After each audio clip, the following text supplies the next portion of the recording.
You're here because you feel it, don't you? That gnawing suspicion.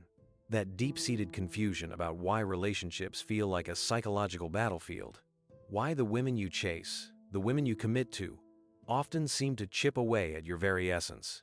You've read the books, you've tried to be the good guy, the nice guy, the understanding man, but the harder you try, the more elusive true connection, true respect seems to become. You feel misunderstood, disempowered, and frankly, a little used. You're searching for answers in a world that seems determined to keep you comfortable, compliant, and profoundly ignorant of the truth. But what if I told you the answers aren't new? What if I told you a man, long dead, peered into the deepest abyss of human nature and precisely described the dynamics that ensnare modern men in a web of confusion and self-betrayal? What if I told you he exposed a profound, uncomfortable truth about some women, a truth so radical, so raw, that society has desperately tried to silence it, to twist it, to bury it under layers of platitudes and comforting lies? You've heard his name, Friedrich Nietzsche. A name often whispered in academic circles, misinterpreted by the masses, but a titan of thought who saw through the illusions that govern our lives. And he, more than anyone, understood the insidious ways in which man's greatest potential is often undermined, not by external tyrants, but by internal conflicts and the very forces that promise comfort and connection. He understood the profound, almost terrifying truth about the female psychological mechanisms that, when left unchecked, can lead men down a path of mediocrity, resentment, and a slow, agonizing death of the spirit. And almost no one listened. Because you see, Nietzsche wasn't just talking about abstract philosophy. He was talking about power. He was talking about the will to power, the fundamental driving force within every living thing to grow, to expand, to overcome, to become more. And this, my friends, is where the profound, unsettling truth about some women and their unconscious impact on the male psyche begins to unfold. Think about it. You, as a man, are driven by this will to power. You want to build, to achieve, to conquer, to create. You want to be strong, capable, respected. You want to leave your mark on the world. This is the very essence of your masculine spirit. But what happens when this inherent drive, this will to ascend, meets the almost equally powerful, often unconscious, feminine drive for security, for comfort, for stability, for the preservation of the familiar? What happens when your boundless desire for self-overcoming is met by a gravitational pull towards domesticity, safety, and emotional anesthesia? Nietzsche understood that God is dead, meaning the old frameworks of morality, the old certainties, were crumbling. And in the vacuum, what rushed in to fill the void? A new form of morality, a slave morality, born of weakness, resentment, and a leveling down impulse. And this is where the truth about some women becomes starkly visible. Because in a world without objective values, without a clear, defined masculine path, the feminine inclination towards safety, towards group cohesion, towards comfort, can become the dominant, unspoken morality. It becomes the standard by which men are judged. You see it everywhere, don't you? The pressure to be safe, to be sensitive, to be emotionally available in ways that often dilute your masculine edge. The unspoken expectation to prioritize comfort over conquest, security over self-sacrifice for a higher purpose. This isn't inherently malicious. It's often unconscious. It's a survival mechanism, a deeply ingrained biological imperative for security and stability. But when this feminine drive becomes the master, when it dictates the terms of a man's existence, it inevitably leads to the suppression of his will to power, his journey towards becoming the Übermensch, the self-overcoming man. Nietzsche would tell you that the man who allows himself to be defined by these forces, who surrenders his will to power to the unconscious desires of the feminine for comfort and security, is a man who has adopted a slave morality. He is seeking external validation. He is seeking comfort. He is seeking a sense of belonging at the cost of his own greatness. And this, my friends, is the trap. This is the psychological abyss, that swallows countless men whole. Because the truth is, some women, or rather certain archetypes within female psychology, are antithetical to the man's journey towards self-mastery. They represent the gravitational pull downwards. They represent the call to comfort, to the familiar, to the easy path. They represent the desire to tame the wild, untamed masculine spirit, to domesticate it, to fit it into a comfortable, predictable box. They want the security, the provision, the emotional presence, but often they fear the very intensity, the very raw, untamed power that truly makes a man exceptional. Think of it. You're out there, striving, taking risks, pushing your boundaries. You're trying to build something, to achieve something, to become a man of substance. And then you encounter the archetype of the woman who, perhaps unconsciously, wants to pull you back. She wants you to stay home. She wants you to be less adventurous, less driven by ambition, more focused on the immediate, the comfortable, the emotionally safe. She wants you to sacrifice your dangerous, exhilarating ascent for the tranquil, predictable valley. And if you give in, if you succumb to this psychological pull, you are, in Nietzsche's terms, sacrificing your will to power on the altar of comfort. You are becoming a last man, not an Übermensch. This isn't to say all women are like this. Far from it. But the tendency, the mechanism, the archetype of the woman who seeks to level down, to control through emotional manipulation, to provide comfort as a substitute for meaning, this is what Nietzsche implicitly exposed. He saw the danger in systems, in moralities, in relationships that devalued strength, independence, and the terrifying responsibility of self-creation. And when he spoke of the dangers of pity, of weakness, of herd mentality, he was, in essence, sounding an alarm against the very forces that, in relationships, can strip a man of his vital masculine essence. You are being conditioned to believe that true happiness lies in external validation, in comfortable relationships, in avoiding conflict. But Nietzsche would scoff at this. He would tell you that true happiness, true meaning, comes from the overcoming of resistance, from the creation of your own values, from the terrifying, exhilarating act of becoming who you are meant to be, regardless of external approval. And yet, how many men surrender this quest, driven by the desire for female approval, for a relationship, for the comforting illusion of domestic bliss? Because the truth is, some women, through their subconscious desires, can become a psychological quicksand for the unprepared man. They are not acting maliciously. They are simply acting out their own deep-seated biological and psychological needs. They seek security, emotional attunement, and a predictable future. And often, a man's boundless, ambitious, risk-taking will to power, his drive for self-overcoming, can feel like a threat to that security. So, unconsciously, they develop subtle strategies, emotional manipulations, comfort traps, to domesticate him, to make him safe. And you, the man caught in this, you call it love. You call it partnership. But Nietzsche would call it a subtle form of self-betrayal, a psychological slavery.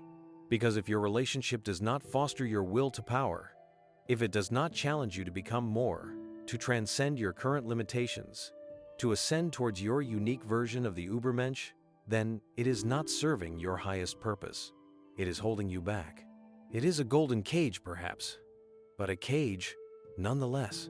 Nietzsche understood that the greatest threat to a man's ascent isn't some external enemy. It's his own weakness, his own desire for comfort, his own fear of loneliness, his own craving for external validation, especially from women.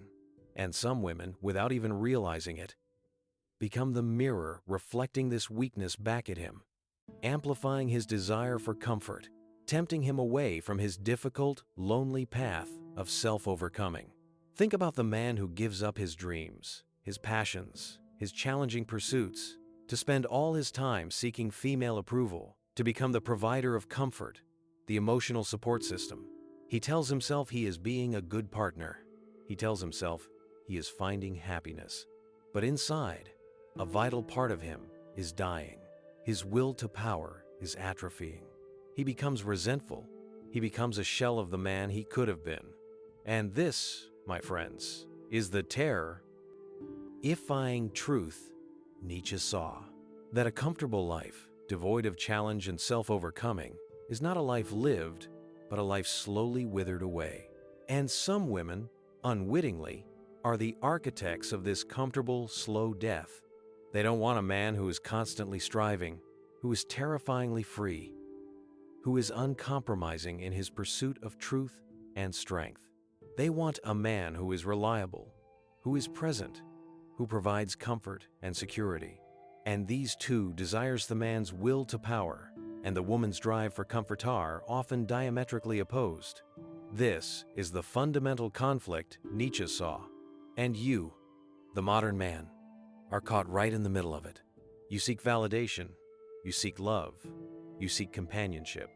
And in your pursuit, you often compromise your own truth, your own strength, your own aspirations.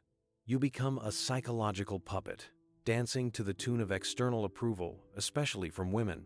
And the more you do this, the more you diminish yourself, the less attractive you become to the very women whose approval you crave. It is a vicious, self-defeating cycle, and Nietzsche saw it for what it was, a manifestation of slave morality in personal relationships. He would tell you that the man who embraces his will to power, who becomes his own master, who creates his own values, does not need external validation. He creates his own worth. He chooses his relationships from a position of strength, not neediness. He does not seek comfort, he seeks challenge. He does not fear solitude, he embraces it as a forge for his spirit. And this is the path forward, the uncomfortable, brutal truth that Nietzsche offers. You must become your own Übermensch. You must cultivate your will to power. You must be willing to walk away from anything, any relationship, any comfort that compromises your ascent. This means understanding, not demonizing, the powerful, unconscious forces within some women that seek to domesticate you. It means recognizing the subtle manipulations, the comfort traps, the emotional demands that can subtly erode your drive. It means that when she demands your constant emotional availability, when she subtly or overtly discourages your ambitious pursuits, when she prioritizes comfort and security over your terrifying growth, you must see it for what it is, not evil, not malicious, but a manifestation of a psychological mechanism that, when allowed to dictate your life, will lead you to a life of quiet desperation and unfulfilled potential. Nietzsche would demand that you look inward. Are you living for her approval? Are you molding yourself into what she wants you to be? Are you sacrificing your drive, your ambition, your potential for the sake of a relationship, for the sake of comfort, for the sake of not being alone? If the answer is yes, then you are abandoning your will to power. You are adopting a slave morality, and you are, in essence, becoming a lesser man. The path to liberation, the path to becoming the man you are meant to be, lies in reclaiming your will to power. It means daring to be an individual, daring to be unpopular, daring to be misunderstood. It means defining your own values, creating your own purpose, and pursuing your own greatness with relentless, uncompromising intensity. And yes, this path is terrifyingly lonely. It is uncomfortable. It flies in the face of everything society, and often certain women, tells you to be. Because when you begin to walk this path, when you refuse to be domesticated, when you prioritize your own will to power, when you stop seeking external validation, society will resist you. Women will resist you. They will call you selfish, unfeeling, bitter. They will accuse you of misogyny. They will try to shame you back into the comfortable cage of conformity. And this, my friends, is the ultimate validation that you are on the right track. Because the slave morality always resents the master, the individual, the man who dares to be free, the man who understands these truths, who embodies Nietzsche's philosophy, is not a man who hates women. He is a man who understands them. He is a man who sees their psychological mechanisms, their drives, their innate needs clearly, and he chooses to navigate those dynamics from a position of strength, not weakness.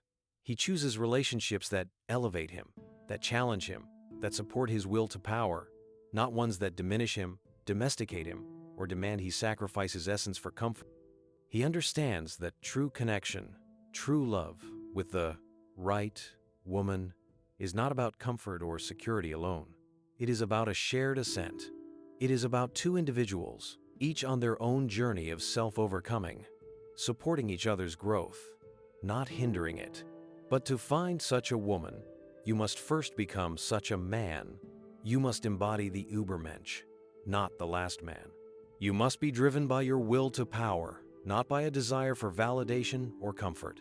Nietzsche shouted these truths from the rooftops of his mind. He warned against the leveling down, the comfort-seeking, the resentment of greatness. He warned against anything that would compromise man's terrifying, beautiful journey towards self-overcoming. And in his warnings, he exposed the subtle, often unconscious ways in which certain aspects of the feminine can become the greatest challenge to a man's ascent. He spoke the truth about some women, not as a condemnation, but as a clarification, a brutal, uncomfortable truth that most men will never understand. So, the choice is yours. Will you continue to chase external validation, to fall into the comfortable traps, to compromise your will to power for the sake of a relationship that diminishes you? Or will you embrace the brutal, lonely truth of Nietzsche? Will you dare to become your own Übermensch, to define your own values, to relentlessly pursue your own greatness, and in doing so, become a man who attracts a woman who truly values your strength, your independence, and your terrifying freedom? If this message about the will to power, about the hidden truths of gender dynamics, about Nietzsche's profound insight into the male and female psyche resonated with you, if you felt that uncomfortable, undeniable truth stirring within you, then don't just scroll away. Don't let this be another passing thought. Like this video, share it with other men who need to wake up, who need to understand these fundamental forces that shape their lives and relationships. And subscribe to this channel for more unfiltered, brutal truths about male psychology, gender dynamics, and the path to becoming the man you were always meant to be. Because the truth, no matter how uncomfortable, is always the path to freedom.